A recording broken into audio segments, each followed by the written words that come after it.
소망을 주시며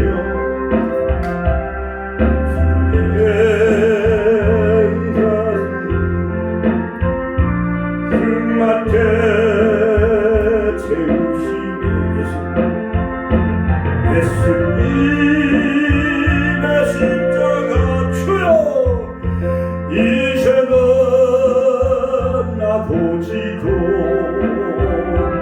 이 생명 다 바쳐서 주님을 이 시간 주여 한번 하시네. 이제 고난주간 오늘 수요일 주님이 이제 베다니에서 침묵의 날입니다. 많은 제사장들은 예수님을 죽일 음모를 꾸미기 시작한 날이죠. 이 시간 주님의 십자가의 고난에 동참하는 마음으로 주여 한번 하시네. 부르게 합니다. 주여 주여 주여. 이 시간도 살아 역사하신 아버지 은혜와 사랑을 감사합니다. 아버지 가시도 입었으신 주님 양손과 양발의 새옷을 바꾸시고 옆구리에 창으로 찔리셔 물과 피를 다 쏟아주시면서 아버지 이제 고난주간을 우리가 맞이하였습니다. 아버지 하나님이시여 정말 주님의 날 나귀 새끼를 타시고 예루살렘 성에 입성하신 주님 우리의 심령의 성전에 이 시간 아버지 하나님이시여 주여 영광의 왕 아버지 사랑의 왕 평화의 왕으로 이 시간 아버지 우리의 심령 성전에 오시옵소서. 존경하고 가지 흔들며 호산나 다윗의 자손 예수여 지금을 구원하소서 외쳤던 아버지 그 함성이 우리의 귓전을 아버지 울리고 있습니다. 우리의 심령에 메아리쳐 울려 퍼지고 있습니다. 아버지 주님은 마지막에 아버지 일주일 후에 갈보리의 십자가에서 물과 피를 다 쏟으시고 살과 피를 주셔서 아버지 하나님 모든 인류를 구원하시기 위해서 아버지 하나님 만세전에 작정하신 대로 또한 아버지 자발적으로 또한 필연적인 사건으로 주님은 인류 구속을 성취하시기 위해서 아버지 하나님이시여 십자가를 지시기 위해서 인류를 대속하시기 위해서 숙량하시기 위해서 영원한 숙제를 이루시기 위해서 한 번의 구원을 완성하시기 위해서 주님은 십자가의 그 비아돌로로사 빌라도 재판석에서 주여 사형운동을 받으시고 무거운 십자가를 짊어지시고 주여 800m나 되는 갈보리 언덕에 올라가셔야만 되어졌던 주님 세 번째 시점, 일곱 번째 시점, 아홉 번째 시점에 쓰러지시면서 오 할렐루야 오 할렐루야 오 할렐루야 오 할렐루야. 아버지 이 시간 고난주간을 보내면서 아버지 하나님 빌라도의 모습이 나의 모습이었나이다. 로마 성경이 나의 모습이었나이다. 제사장들이 종교 사기꾼들이 바로 우리의 모습은 아니었는지 아버지 우리는 구속사에 악연병과 되지 하여 주옵소서. 옥합을 깨뜨린 마리아처럼 아리마대 요셉처럼 무덤을 정복했던 요셉처럼 주여 아버지 그놈의 시몬처럼 주님의 십자가를 대신 짊어지고 아버지 십자가의 언덕에 오르는 조연배가 되게 하여 주옵소서. 하나나라 확장의 쓰임받는 저희들 다 되게 하여 주옵소서. 아버지 시간도 역사하여 주옵소서. 오 할렐루야 할렐루야. 하나님 주님 가시관 쓰신 주님 아버지 하나님 우리의 생각으로 지은 죄 때문에 가시며 인간을 쓰셔만 되었던 주님 우리의 손과 발로 지은 죄 때문에 양손과 양발의 새옷을 바뀌셔만 되었던 주님 우리의 마음으로 지은 죄 때문에 옆구리에 창으로 찔림받으셔만 되었던 주님 내가 왔어요. 내가 주님입니다. 내가 부수종한 요나여 탐자여 엉뚱한 고멜이여 주여 아버지 회개합니다. 용서하여 주님 도와주시고 역사하여 오 아버지 도와주시고 역사해 주시고 아버지 이 시간도 은혜 내려줘서 성령의 기름심이 넘치게 하여 주옵소서. 주님만 바라보는 시간 되게 하여 주옵소서. 주명 전도의 시간 되게 하여 주옵소서. 오 역사하여 주옵소서. 인도하여 주옵소서. 역사하여 주옵소서. 성령 충만케 해주시고 우리의 모든 예배를 주님 받아 주옵소서. 예수님의 이름으로 기도하옵나이다. 아멘. 찬송하시고 우리 이동수 목사님 기도하고 말씀 듣겠습니다. 두 손 높이 겟세마네 동산에 기도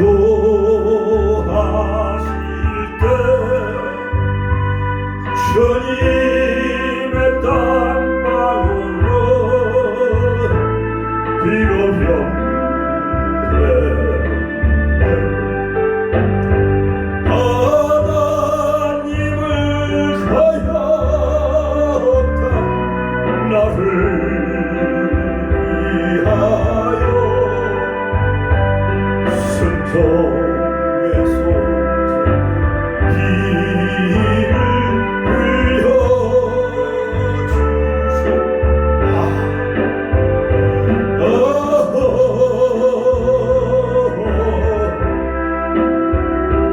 주의 사랑 기껏 크셔라 내 영혼의 파도처럼 메아리 좋은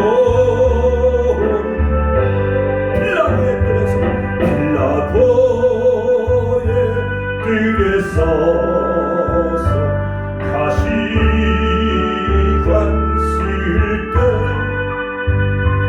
주님의 온 얼굴은 피로 젖은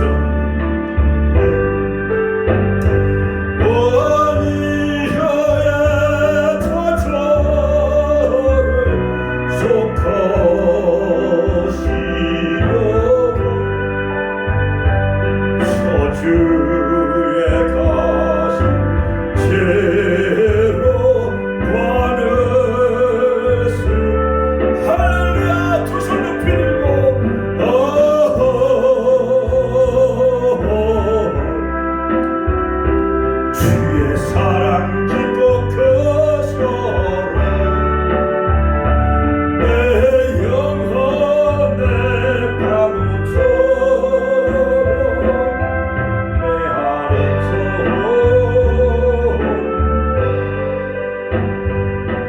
이 시간 예배를 위해서 이명수 권사님 대표기도 하시겠습니다. 다 같이 기도하시겠습니다.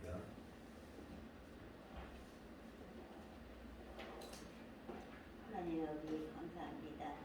수요일 예배드리게 하시니 감사합니다. 아멘. 목사님 말씀 선포하실 때 은혜가 있게 하시니 감사합니다. 하나님께서는 축복계 목사님을 택하셨습니다. 오늘 목사님 설교 가운데 임하셔서 은혜와 축복이 넘쳐서 축복계에서 성령이 역사가 드러나는 축복계가 되게 하여 주시옵소서. 왜요 축복계에는 오늘 교육가서 믿음이 성장되는 교회가 되게 하여 주시옵기를 바라옵니다. 그리고 주일은 예수님 고난 당하고 십자가에 못 박혀 죽으시는 주일입니다. 예수님은 우리 죄 때문에 죄 없는 예수님이 죽으시고 우리 죄를 다 감당하시고 다시 부활하셨습니다. 다시 부활하십니다. 우리는 예수님 안에 영원히 살게 하시니 영원히 살게 하시니 항상 예수님께 감사가 넘치는 감사의 일까지가 하여 주시옵소서. 우리를 지혜에서 감사하신 주님을 항상 기쁘시게 하는 모두가 되게 하여 주시옵기를 간절히 바라옵나이다. 하나님 아버지께 감사하고 기도드리다마다 예수님 이름으로 기도드립니다. 아멘. 자, 오늘은 요한복음 2장 13절로 22절 말씀을 중심으로 해서 예루살렘 청결과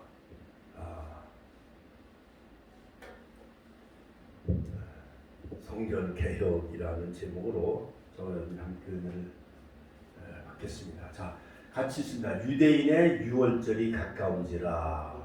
예수께서 예루살렘으로 올라가셨더니 성전 안에서 소와 양과 비둘기 파는 사람들과 돈 바꾸는 사람들의 앉은 것을 보시고 노끈으로 채찍을 만드사 양이나 소를 다 성전에서 내어 쫓으시고 돈 바꾸는 사람들의 돈을 쏟으시며 상을 엎으시고 비둘기 파는 사람들에게 이르시되 이것을 여기서 가져가라.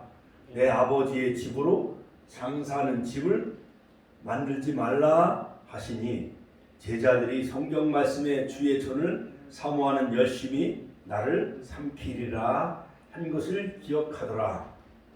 이에 유대인들이 대답하여 예수께 말하기를 내가 이런 일을 행하니 무슨 표적을 우리에게 보이겠느뇨. 예수께서 대답하여 가라사대 너희가 이 성전을 헐라 내가 사흘 동안에 일으키리라. 다시 한번 너희가 이 성전을 헐라 내가 사흘 동안에 일으키리라.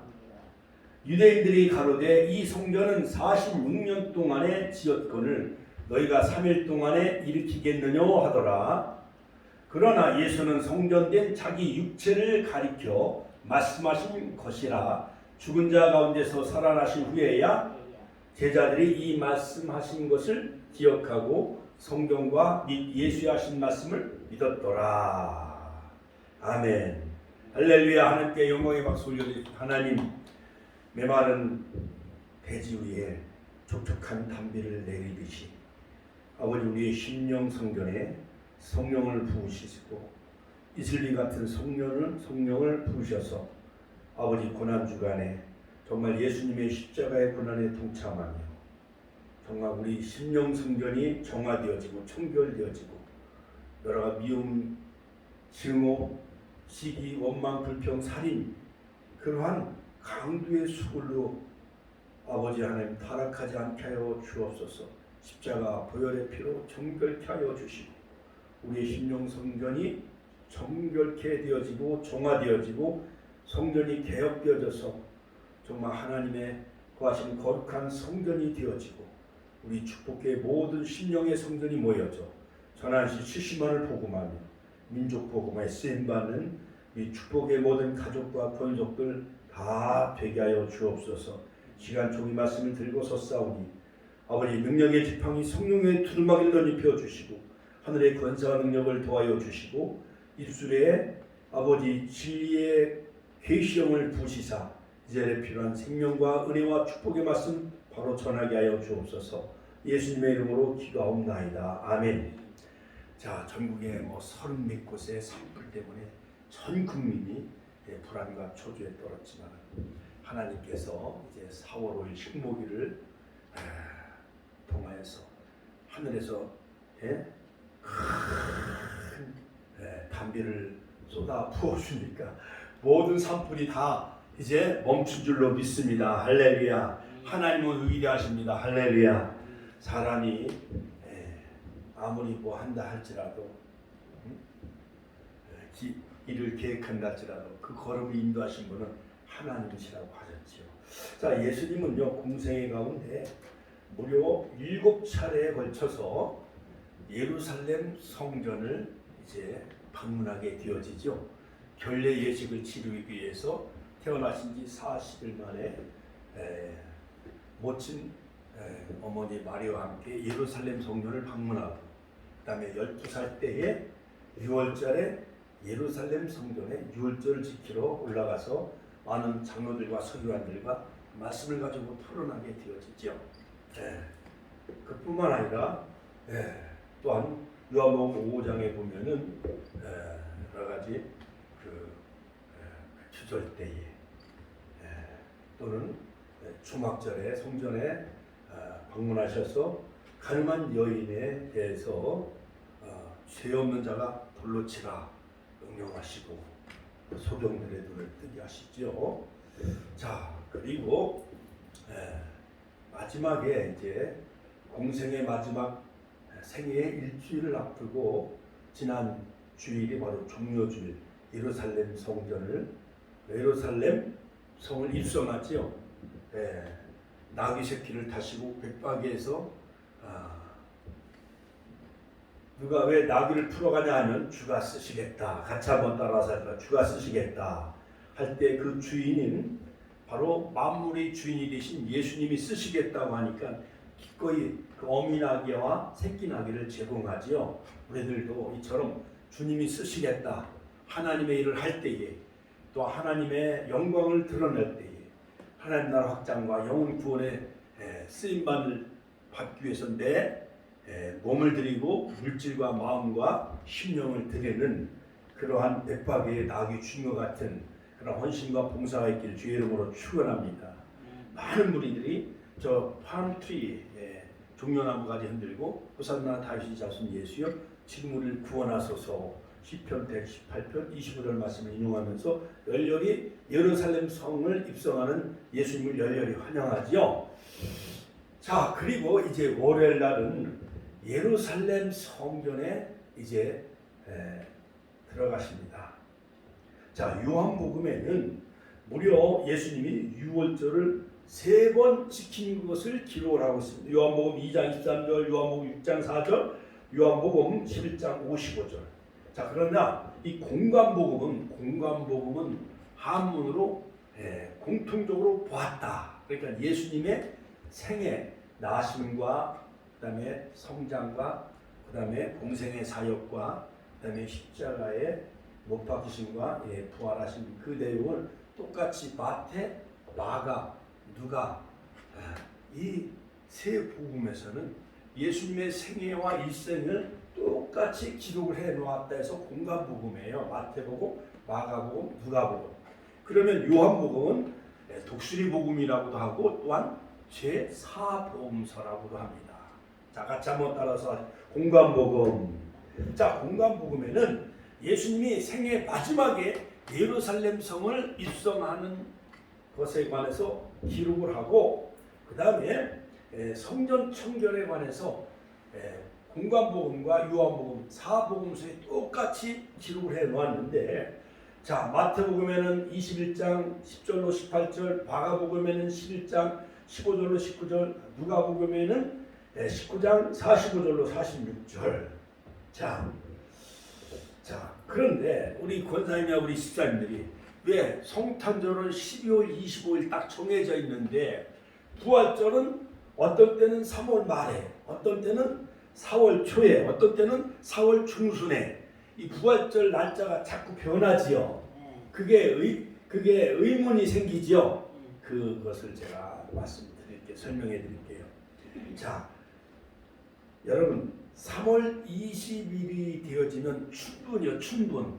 그러니까 밤의 길이와 낮의 길이가 똑같은 그 절기가 바로 춘분이지요. 자, 그런데 이제 춘분 이전에는 밤의 어둠의 그 시간이 더 길어졌어요. 그러나 춘분이 다가오면서부터는 이제는 밤의 길이가 짧아지고 낮의 길이가 점점 길어지지요. 그래서 이제 하지가 다가오고 여름이 다가오면은 낮의 길이가 되게 길어지잖아요. 그래서 3월 20일을 춘분을 기점으로 해가지고 춘분이 지난 음력으로 2월 15일 날 보름날이 넘어서 가장 가까운 첫 번째 주일을 부활주일로 정해요. 이것이 바로 교회력으로 이렇게 정했어요. 춘분이 지난 다음에 음력으로 2월 15일, 음력 2월 보름이 지나서 바로 가장 가까이 다가오는 주일날, 바로 2월 19일 보름날이 2월 15일 보름이 지나서 4월, 오늘이 5일이죠. 4월 5일이 바로 오늘이 아마 윤달이 껴있는데 2월 보름인 것 같아요. 그래서 2월 보름이 지나서 가장 먼저 다가오는 주일이 4월 9일이잖아요. 그렇죠? 음력으로 아마 2월 19일인 것 같아요. 가장 가까이 다가오는 주일날 4월 9일을 부활주일로 이렇게 지키는데, 여기서 이제 춘분이 지나가고 절기, 그 다음에 보름이 지나서 가장 먼저 제일 먼저 다가오는 주일을 바로 이 부활절로 지킵니다. 자, 그래서 본격적으로 이제 봄으로 진입하고 밤의 길이보다 낮의 길이가 길어지는 빛이 지배하는 계절로 들어가기 때문에 바로 부활의 빛이 온 누리에 퍼지게 하는 그런 여러 가지 어떠한 그런 의미가 담겨져 있다고 볼 수가 있습니다. 자, 그러므로 예수님은 첫 번 유월절은 바로 성전을 생애 가운데 성전을 한번 청결하시고, 이제 요한복음에 보면은 이제 세 번째 이제 예수님이 이제 유월절을 지키러 예루살렘 성전에 이제 하루 전날은 예루살렘 성을 입성하고 나귀 새끼를 타시고, 이제 월요일 날 이제 성전을 가셔요. 그러니까 예수님이 이 땅에 오셔서 가장 관심을 가진 분야가 바로 예루살렘 성전이었습니다. 그러므로 바로 이 제일 먼저 지은 솔로몬의 성전이 바로 솔로몬의 성전이 바로 주전 약 990. 그 다윗이 모든 성전, 모든 나무와 모든 물자를 그걸 금은 뭐 백향목까지 다 계산해 보면 몇 조 원이래요. 몇 조 원. 그 백향목이라든가 그 다음에 여러 가지 대리석이라든가 금이라든가 은 모든 보화로 인해서 다 만들어 놓은 그 물자를 아버지 다윗 왕이 다 준비해 놓고 솔로몬 때의 그 아들 때의 성전을 7년에 걸쳐서 예루살렘 성전을 저 7년. 그런데 그 솔로몬 성전이 북왕국과 이스라엘 남유다가 이제 분열되어지고 북이스라엘은 BC 722년에 망하고 아수르에게, 남유다는 BC 586년에 저 바벨론 나라가 느부갓네살 왕이 1차, 2차 침공을 통해서 남유다가 다 멸망을 하게 되어지는데 그때 바로 솔로몬 성전이 다 무너져요. 그러니까는 이 솔로몬 성전은 이스라엘 나라의 심장과 같은 거예요. 그러니까 나라는 없어도 예루살렘 성전은 지켜야 된다는 그 모든 신앙심이 유대인들에게는 가득 찬 거예요. 그러므로 여러분 성전 중심의 신학이 얼마나 중요한지요. 천안이 70만이 산다 할지라도 이 땅에 축복교회는 유일하게 하나잖아요. 그렇죠? 그러니까는 우리 권사님 힐스테이트 47층에 있는 아파트가 더 중요해요? 축복교회가 더 중요해요? 할렐루야. 하나님께 영광의 박수 올려드리죠. 할렐루야. 그와 같이 유대인들에게는 솔로몬 성전은 자기의 심장과 같이 생명보다도 더 중요시 여기는 것이 솔로몬 성전이었어요. 그러나 솔로몬 성전이 다 회파되어지고 이제 수룹바벨이 다시 바벨론 나라에서 포로로 70년 동안 포로 생활하다가 1차, 2차 이제 포로가 귀환해 오면서 무너진 솔로몬 성전을 재건하면서 수룹바벨에 의해서 그 다음에 느헤미야 총독에 의해서 무너진 성벽을 재건하고 느헤미야는 수룹바벨은 성전을 다시 짓고 그 다음에 에스라는 율법을 선포할 때 수문학 광장에서 이스라엘 백성들이 다 같이 일어나서서 그 율법을 들으면서 두 손을 높이 들며 아멘 아멘 했다는 거예요. 그러니까 밖에서 보면은 이 나중의 영광이 수룹바벨이 지은 나중의 영광이 이 전에 솔로몬의 전의 영광보다 더하였다, 크다, 이렇게 성경은 말하고 있어요. 자, 그런데 이제 수룹바벨 성전도 이제 폐허가 되어지면서 이제 로마 AD 70년에 로마에서 다 무너져요. 디도 장군에게. 자, 그런데 무너진 수룹바벨 성전을 다시 개축을 하는데 바로 로마가 유대 나라 이스라엘 나라를 지배하면서 바로 헤롯 왕은 사실은 로마의 꼭두가시 앞자리예요. 그러면서 빌라도는 총독이죠. 그러면서 이제 예수님을 막 개 끌듯이 막 헤롯에게도 보내고 빌라도에게도 보내고 평생 원수지간이었는데 예수님 때문에 더 가까워지게 되어지는데 그때 헤롯이 유대인들의 마음을 다 사기 위해서 46년에 걸쳐서 예루살렘 성전을 지어줘요. 아주 느릿느릿하고 46년 동안 성전을 짓는다는 게 이게 쉬워요, 어려워요? 어렵지요. 저 서울에 가면은 남대문 불이 나가지고 그 다시 또 짓는데 어마어마하게 공을 많이 들였지요. 그 다음에 저 수원에 정조대왕이 또 수원 화성을 짓고 또 경복궁이 옛날에 대원군 때 이 경복궁을 짓잖아요. 자, 그런데 이처럼 이 성전은 율법과 성전은 유대인들의 두 기둥이에요. 율법은 하나님의 말씀 모세를 통해서 시내 산에서 모세에게 준 율법이고 성전은 바로 아브라함이 갈대아 우르를 떠나서 하란을 지나서 가나안 땅에 들어가 베델과 아이 사이에 성전 거기다 돌을 쌓고 하나님 앞에 예배 드리는 것, 제사 지내는 것이 바로 아브라함 시대는 돌로 단을 쌓았어요.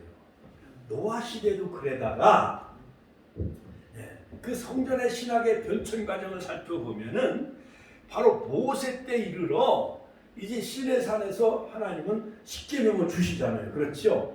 그래서 본격적으로 하나님은 출애굽기 25장에 보면 성막을 설계도를 주셔요. 같이 하면 성막. 성막이 구약의 성전의 바로 이 모형이죠. 원형입니다. 그 다음에 교회의 원형인데 사실은 성막은 보면은 100m, 50m 해가지고 울타리가 있고 울타리에 받침대가 다 있잖아. 50개. 그 다음에 이방인의 뜰이 있고 그 다음에 동쪽에 문이 있고 그 다음에 성수가 있고 성수에는 7촛대와 떡상이 있고 분향단이 있고 그 다음에 휘장이 있고요. 그 다음에 지성소 안에는 법궤가 있잖아요. 법궤.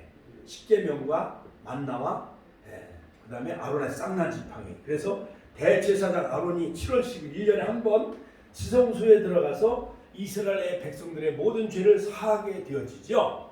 자, 그러나 바로 이 출애굽기 25장에 보면 하나님이 거하실 처소, 같이 한번 따라 하나님이 거하실 처소, 그것이 바로 성막이었어요. 낮에는 구름 기둥, 밤에는 불 기둥으로 바로 하나님의 성령의 인도하심을 따라 바로 42곳에 진을 치며 요단을 건너 길갈에 진을 치고 바로 가나안 땅에 입성하게 되어지지요. 자, 그러므로 출애굽기 25장에 보면 하나님이 거하실 처소인 식양 모든 설계도를 모세를 통해서 계시해 주셔요. 자, 이렇게 변천되다가 드디어 이제 그 성막이 실루에서 머무르게 되다가 또 다시 블레셋과의 전쟁에서 또 법궤가 빼앗기고 오베데돔의 집에 보관하고 있다가 다윗 왕이 자기는 궁궐에 살거늘 여호와의 법궤는 천막에 있도다 하면서 그 법궤를 운반하게 되어지죠. 다윗성으로 시온성으로 입성을 하게 되어지죠. 그래서 다윗 왕은 하나님의 마음에 합한 자가 되어지는 거예요. 믿습니까? 자, 하나님이 역대상 6장 28절로 새벽에 주셨는데 온 우주의 천지 만물에 우주보다 크신 하나님이 이 땅에 머무르시는 집이 뭐냐면 성전이에요. 성전. 쉽게 얘기해서 경주의 불국사에 가면은 거기에 보면 뭐가 있어요? 불국사에 가면 부처상이 있잖아요. 그렇지요? 가야 해인사에 가면 거기 뭐가 있어? 부처상이 있잖아요. 예, 그런 이방 종교를 비유를 통해서 좀 제가 알아듣기 쉽게 제가 이제 설명을 했는데 그처럼 우주보다 크신 만물의 창조자이신 하나님이 거하시는 집이 어디냐? 오늘날은 교회예요. 구약 시대는 성전이고. 자, 그래서 이스라엘 백성들은 유이신 여호와 하나님을 경배하며 경외하는 이스라엘 선민 아브라함의 후손들은 예루살렘 성전 유월절, 맥주절, 초막절 1년에 3대 절기를 다 예루살렘 성전에 올라가서 지켜야만 되어졌어요. 그러니까는 이스라엘 백성들은 나라보다도 자기네들의 생명보다도 뭘 중요시 여겨? 성전을 중요시 여긴단 말이에요. 자, 그런데 성전의 본체이신 성전의 본질이신 예수님이 이 땅에 오셨어요. 볼품없이 베들레헴 마구간에 오셨잖아요. 그리고 정결 예식을 치르기 위해서 예루살렘 성전에 가셨고 12살 유월절을 지키기 위해서 예루살렘 성전을 가셨고 그 다음에 요한복음 5장에 여러 맥주절을 지키기 위해서 그때 이제 가늠한 여인에 대해서 그들이 잘 알지 못하고 있는 그러한 절기에 대해 절기의 본질은 다 잃어버리고 외식적으로 너무 위선적이며 형식적인 그런 종교 행위에 머무르고 있었던 거예요. 그래서 남녀석도 소경된 자를 붙여주시고 이렇게 하면서 이제 예수님이 이제 공생의 사역 요한복음에 보면 3번 유월절 지킴으로 예수님이 생애가 3년 반이라는 것을 알 수가 있어요. 자, 가장 거룩해야 될 성전이 가장 타락하고 강도의 소굴로, 강도의 굴혈로 변질되어지고 말았어요. 자, 제사장들은 장사꾼들과 결탁을 해가지고 여러 가지 비둘기 한 마리에 막 10배, 20배, 양과 송아지, 염소 이런 것을 막 10배, 20배 프리미엄 그 여러 가지 거기다가 이윤을 수수료를 붙여가지고 풍류를 취하는 거예요. 그러니까 옛말에 이런 말 있잖아요. 연골에는 관심이 없고 무에만 관심이 있어? 예? 예, 집밥에만 관심을 가지고 있었던 것 같이 그때 당시 제사장들은 눈먼 거 철름발을 갖다가 팔면서 이것은 막 10만 원짜리인데 100만 원 내세요. 송아지는 뭐 30만 원인데 300만 원 내세요. 이렇게 백성들의 착취하고 폭리를 취하기 시작합니다. 상업화되어지고 암표를 마치 팔듯이 이윤을 붙이며 그렇게 폭리를 취하고 있는 거예요. 그러니까 예수님이 공생의 사역은 뭐냐? 3년 반 동안 개인의 사적인 생활을 하지 아니하고 오직 하나님 나라 선포와 해당해서 말씀을 가르치는 일과 병자를 고치는, 그러니까 예수님의 개인적인 사생활을 하지 아니하고 하나님 나라에 관한 말씀을 선포하고 하나님의 일을 3년 반 동안 하신 거예요. 그리고 마지막에 이제 십자가에 못 박히시기 전에 이제 예루살렘 성전을 가보니까 완전히 이거는 썩고 부패하고 타락하고 완전히 강도의 불혈 도태기 시장이 되어지고 말았어요. 예수님이 성전을 정화하시려 예루살렘을 방문하시는데 보니까 그 예루살렘 성전을 찾으신 그 이유는 왜였는가? 왜 예루살렘 성전을 가셨는가? 첫 번째 이유는 뭐냐? 예수님이 율법의 규정에 따라 바로 예수님도 유대인이기 때문에 하나님의 백성으로서 하나님을 경배하기 위해서 유월절을 지키기 위해서 예루살렘 성전을 이제 찾으셨습니다. 예수님은 몸소 실천하심으로 모범을 먼저 보여주셨어요. 자, 신명기 16장 16절. 두 번째 이유는 예수님은 왜 예루살렘 성전을 찾으셨는가? 두 번째 이유는 이 세상에 왜 오셨으며 그리고 하나님의 구속사를 어떻게 성취할 것인가? 그 자신에 대한 정체성을 알리기 위해서, 즉 예수님이 바로 이 성전의 본체이시며 본질이라는 것을 그들에게 알게 하기 위해서 예수님은 예루살렘 성전을 찾으시고 방문하신 거예요. 그러니까 자, 여러분 보세요.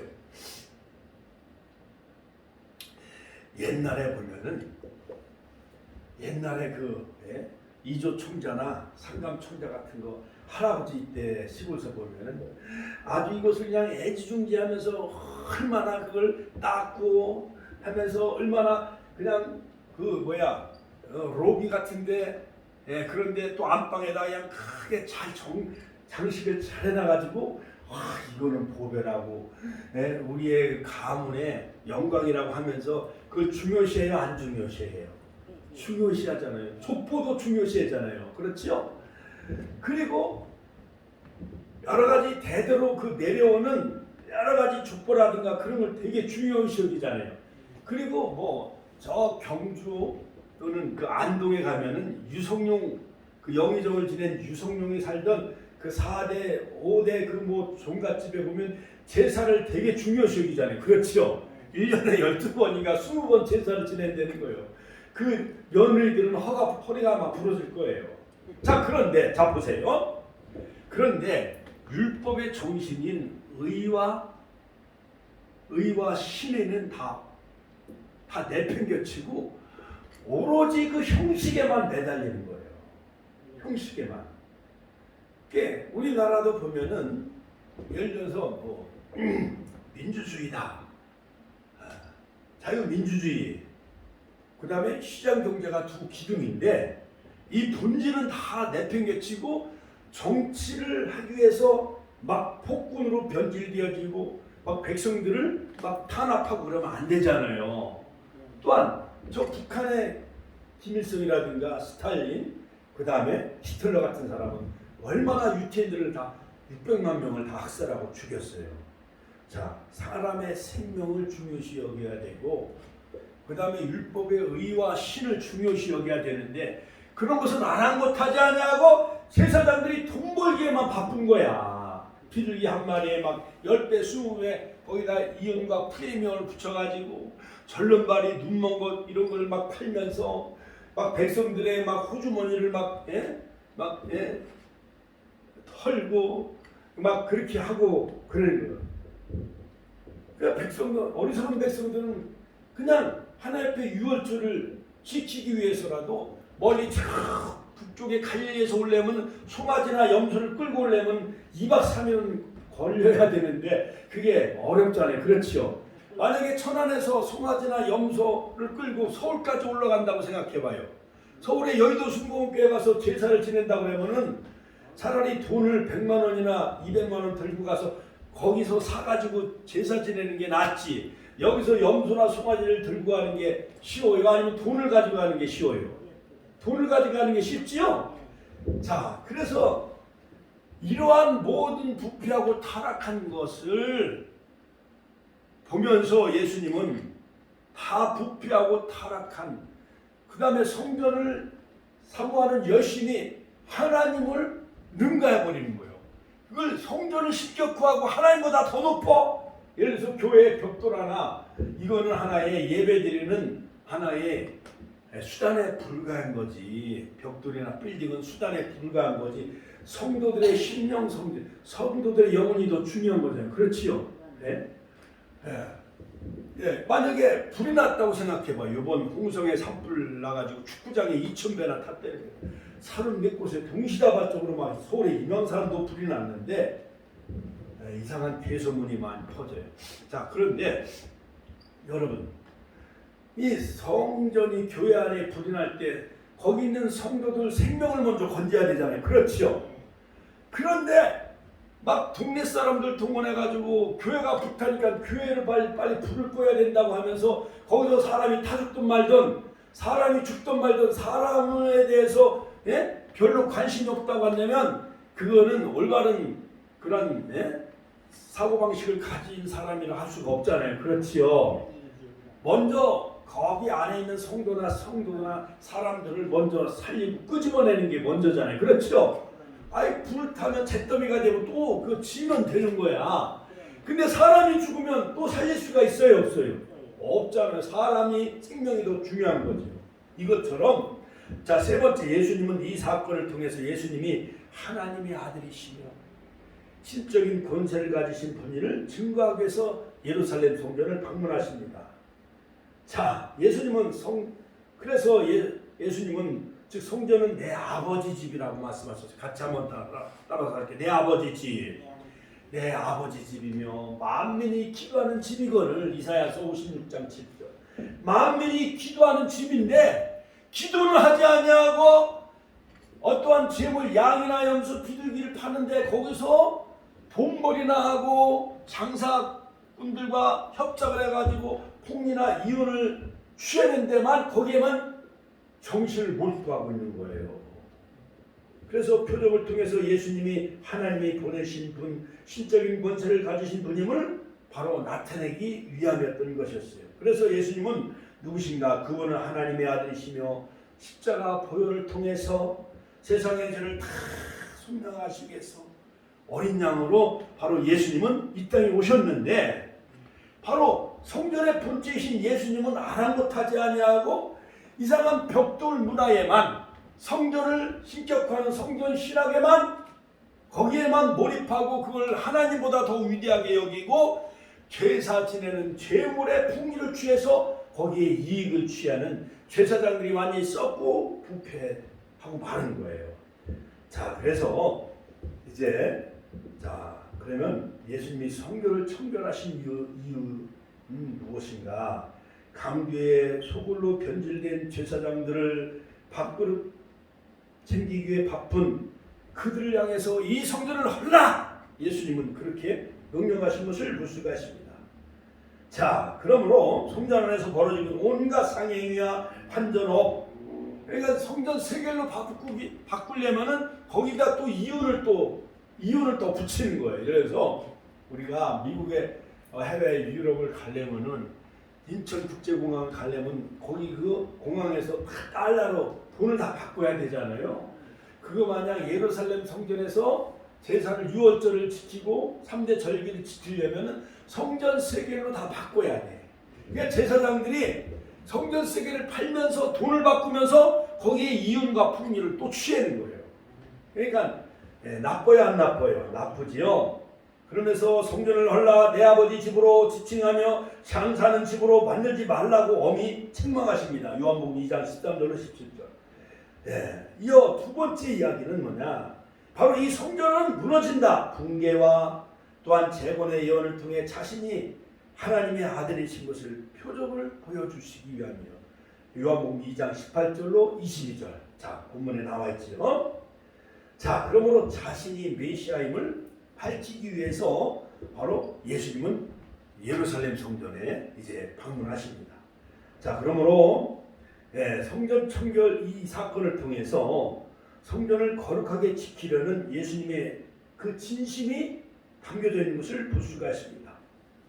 그래서 바로 첫 번째는 바로 이 성전 청결을 통해서 하나님의 집은 거룩하고 신성해야 되는데 기도하는 집이면 아버지 집인데 여러분 요즘 기독교뿐만 아니라 불교계도 조계종 총무원장을 서로 차지하려고 폭력배를 동원해요 안 동원해요?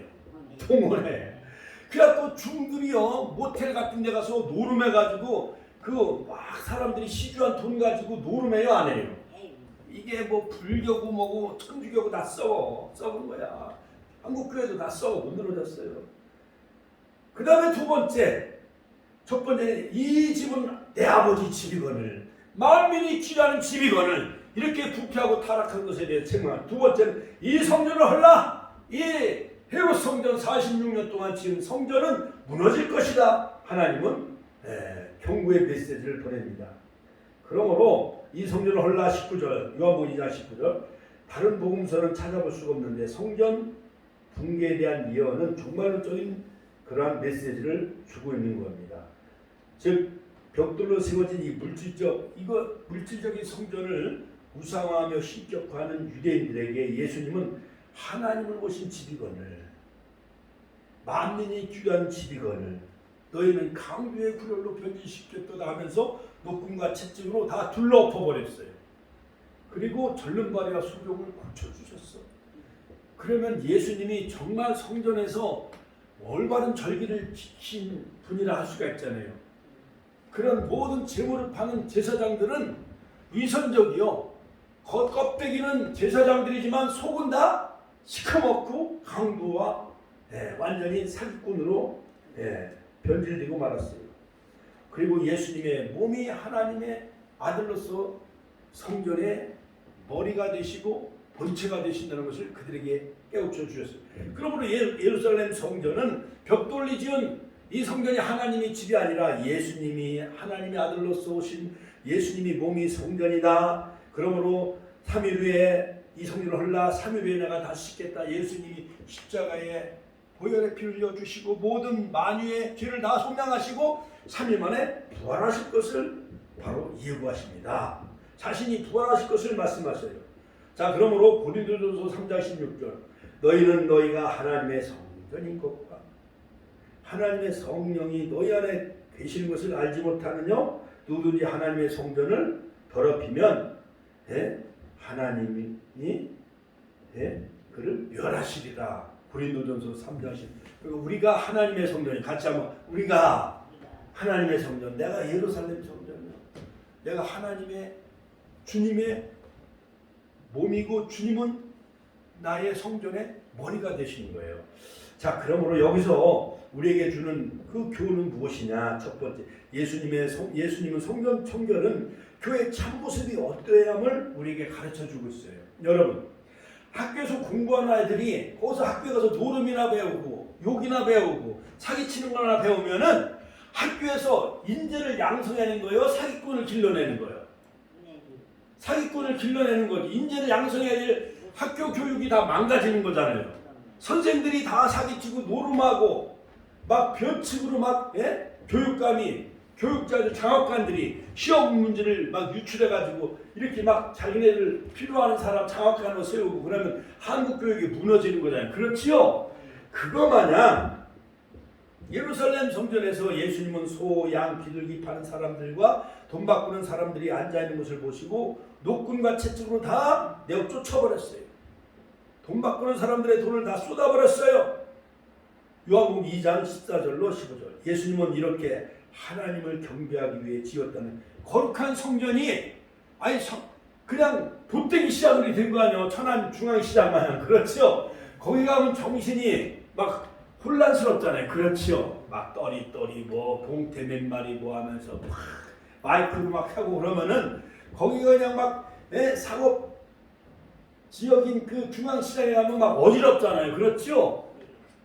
그런 물건을 파는 배추나 무나 파는 옷이나 파는 여러 가지 그런 시장터나 그런 거지. 예루살렘 성전이 시장터가 되어진 거예요. 그러면서 예수님은 거룩한 성전이 장사하는 집으로 전락됐음을 지적을 하면서 아버지의 집으로 장사하는 집을 만들지 말라 요한복음 2장 16절 경고하고 있는 것을 볼 수가 있습니다. 특별히 유월절은 이스라엘 백성들이 애굽에서 430년 동안 종살이 하다가 출애굽한 이 절기이기 때문에 유월절은 하나님의 은혜로 해방된 선민으로 출발하는 것을 기념하는 중요한 절기요.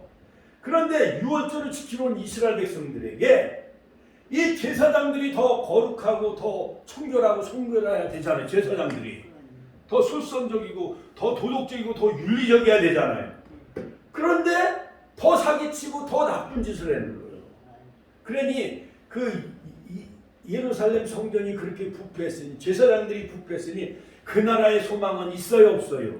소망은 나오는 거예요. 그렇다면 바람직한 교회, 깨끗하고 참된 교회란 어떤 교회가 되어야 합니까? 자, 첫 번째, 교회는 하나님의 말씀으로 가득 차고 선포되어야 돼. 하나님의 말씀이 선포되어야 돼요. 거기서 말씀을 가르치고 하나님의 음성을 들어야 되는데 하나님의 음성을 들으러 온 백성들에게 제사장들이 다 사기치고 폭리나 여러 가지 부패를 일삼으니 그 백성들이 뭘 보고 잘하겠습니까? 그러므로 예수님께서 성전을 청결케 하신 이유는 그곳에 하나님의 말씀이 아닌 인간의 사고 파는 이익과 흥청거리는 장사꾼의 소리와 돈 바꾸는 환전상의 소리와 물건들을 들고 왔다 갔다 하는 소란한 사람들의 몸짓이 성전에 가득 찼을 때 예수님은 분노하신 거예요.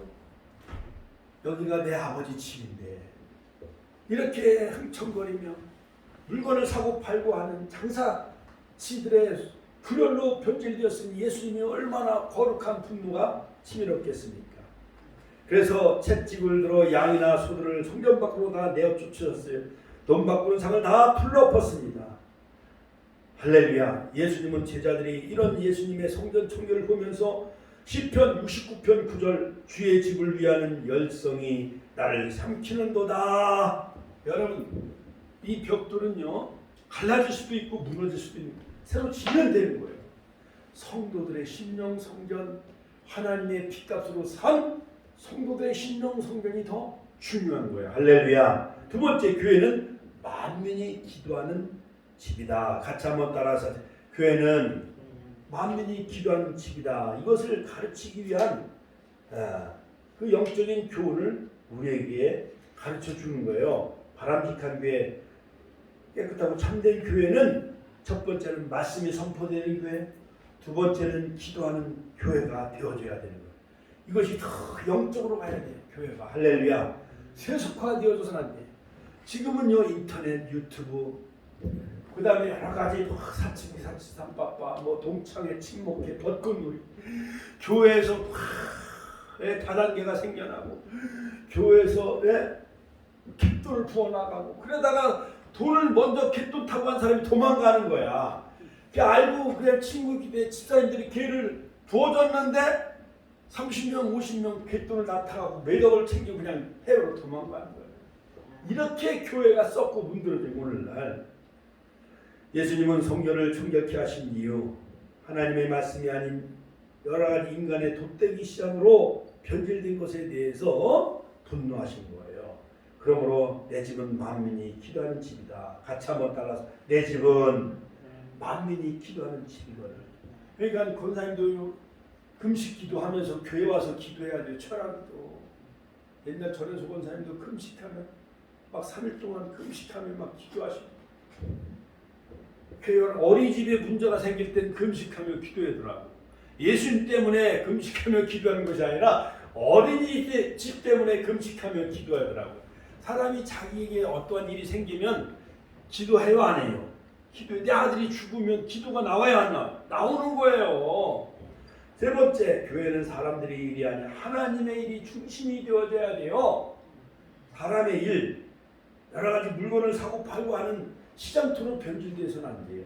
하나님을 예배하며 찬양하며 부활절 찬양을 하며, 이번에 이제 4월 9일 날 새벽 5시에 천안시 기독교연합회 이제 부활절 새벽 연합 예배, 시장도 오고, 저 튀르키예 시리아 지진 일어났는데 2천만 원, 천안의 취약계층 2천만 원 보내고. 예. 그러니까 교회가 솔선수범해서 이렇게 어려운 일을 돕잖아요. 거리마다 부활하신 예수님 깃발이 지금 휘날리고, 할렐루야. 하나님께 영광의 박수 올려드립시다. 할렐루야. 하나님의 일이 중심이 되어져야 돼요. 복음을 전하는 일, 선교하는 일, 교육, 성경을 가르치는 일, 선교하는 일, 그 다음에 코이노니아 성도들과 기관들과 교제하는 일, 그 다음에 봉사하며 헌신하는, 이것이 교회의 5가지 책무잖아요. 그게 두 번째, 예수님은 교회의 본질이 무엇임을 가르쳐 주셨습니다. 교회는 아버지 집이며 기도하는 집이며 성령과 믿음의 원리가 지배하는 곳이지요. 성도들을 거룩하게 해야 되는 것이 하나님의 집, 교회의 역할이에요. 그러니까 주님께 나오는 사람들이 치유받고 은혜받고 하나님을 찬양하고, 그 다음에 영적으로 복을 받고. 자, 그래서 성전이 이러한 영혼을 치유하고 죄를 씻어주는 곳이 되어지는데, 저 사람들은 그 풍류를 취해서 돈을 버는 데만, 거기에만 눈이 머는 거예요. 그래서 예수님은 성전을 정결케 하고 성전을 정화시키는 개혁을 단행하셨습니다. 자, 그러므로 예수님은 그때 종교 지도자들이 썩고 막 부패해요. 그러니까 이 성전을 헐라! 내가 3일 만에 죽겠다니까. 내가 이런 일을 행하니 무슨 표적을 우리에게 보이겠느냐? 요한복음 2장 18절. 내가 메시아의 권세로 이렇게 성전을 정결케 한다면 그 메시아가 된 표적을 우리에게 보여달라 하는 거예요. 내가 보일 표적, 요나의 표적밖에 없더라고 그랬어요.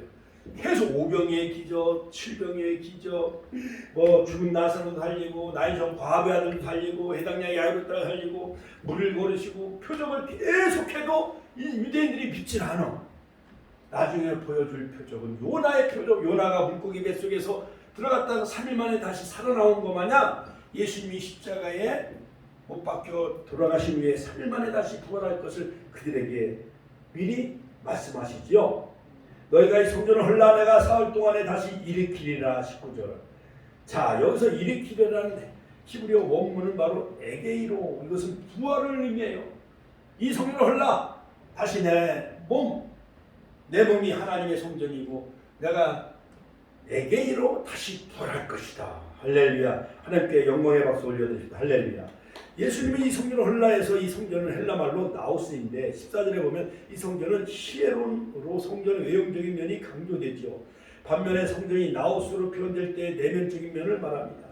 신약 성경에서는 나우스는 예수 그리스도 또는 성령을 모신 성도 자신, 고린도전서 3장 16절, 고린도후서 6장 16절을 의미합니다. 계시록 3장 12절. 그러므로 나우스, 성전, 하나님이 임재하시는 거룩한 성령의 전, 마음의 성전, 그것을 예수님이 다시 세우겠다는 거예요. 십자가에서 보혈의 피를 흘려주시고 부활로 신령의 성전을 다시 세우겠다. 할렐루야. 하나님께 영광의 박수 올려드립니다. 잘못된 유대인들의 모든 건물을 우상화하고 있는 성전을 내가 헐어버리겠다 하시는 그 예수님. 예수님은 그런 권위가 있으시고 권세가 있으신 분이지. 왜냐? 만물이 주인이시고 바로 예수님이 바로 아버지가 되시고 성전의 아버지 집이 바로 예수님의 집이기 때문에 유대인들은 성전 예루살렘 시온산 꼭대기에 우뚝 서 있는 거대한 거룩한 성전 이것만을 우상화했었어요. 예수는 그 건물이 아니라 바로 자기 몸이 하나님의 성전이라는 것을 그들에게 말씀하시죠. 그렇습니다. 교회는 어떤 건물이 아니에요. 에클레시아는 부르심을 입은 자들, 너희는 너희가 하나님의 성전이었고 하나님의 성령이 너희 안에 거하신 것을 알지 못하느냐? 누구든지 하나님의 성전을 더럽히면 하나님이 그 사람을 멸하시리라. 하나님의 성전은 거룩하니 너희도 그러하리라. 이 고난주간을 보내면서 우리의 심령의 성전이 거룩하지 못한 것, 세속적이고 부패하고 타락한 것은 다 보혈의 피로 다 씻어버리고 성령으로 여러분들 거듭나고 하나님을 예배하며 찬양하는 마음의 성전, 가정의 성전, 우리 축복교회 성전이 되시기를 주의 이름으로 축원합니다. 결론적으로 교회가 교회다워야 함을 가르쳐줍니다. 오늘날요 노회국 가면 쌈박질이 명예를 차지하고 더 좋은 교회를 차지하고 총회도 쌈박질이 총회장 되기 위해서 돈 주고 사고 팔고 표를 완전히 2000년 전에 제사장들이 다 부패하고 타락했는데 2000년이 지난 오늘날이야 더 이상 말할 것도 없어요. 카톨릭은 로마 카톨릭은 16세기에 성 베드로 성당을 지으려고 이런 면제부를 팔았어요. 그리고 그 건축원금을 내라 면제부 이걸 사면은 돈이 땡그랑하는 순간에 조상들이 연옥에 있는 영혼이 천국으로 이제 가니까 면제부를 팔면서 성 베드로 성당 이것이 바로 예루살렘 성전 마냥 우상화하며 신격화하기 위해서 성 베드로 성당을 짓기 위해서 그런 짓을 한 거예요. 카드를 다 썼고 문드러진 거예요. 세상 사람들이요 교회를 나오려면 고개를 절레절레 흔들 때 엊그저께 내가 건빵 전도하며 이제 복사하러 갔어요. 주보 복사하러 가면서 요즘 그 교회가 좀 어때요? 그러니까 말도 말래면 어느 목사님도 전화가 왔어. 오살리 기도원 같이 가. 그래서 저도 전화 받았다 그랬더니 요즘 목사님 교회가 부흥돼요. 아이고 있는 사람 안 떨어지는 게 다행인 거야. 이만큼 전도가 안 돼. 매스컴, JMS, 오대양 사건, 여러 가지 만민교회 이재룡 목사 사건. 여러분 교회가 교회다워지기 위해서는 무엇입니까? 예수 그리스도의 보혈의 피를 통해 사죄 은총이 있어야 되고 부활하신 성령의 영이 우리를 새롭게 함으로 말미암아 우리의 심령 성전이 바로 교회 우대 사명, 예배, 교육, 선교, 친교, 봉사로 바로 원래 본래 본질로 돌아가고 회복되어질 때에 하나님이 거하시는 거룩한 성령의 그러한 처소가 되어져서 이것이 다 마디마다 서로 연결되어져서 할렐루야 세워져야 돼요. 에베소서 2장 2절. 그러므로 연합해야 되고 교회가 한국교회가 저 6만 교회 10만 목회자 1200만 모든 신령의 그 성전 그 교회가 연합되어져서 부활의 정말 축복이 대한민국의 부활의 축복이 있는 부활절이 되길 주의 이름으로 축원합니다. 주여 한번 신의 동로를 기도하겠습니다. 주여 주여 주여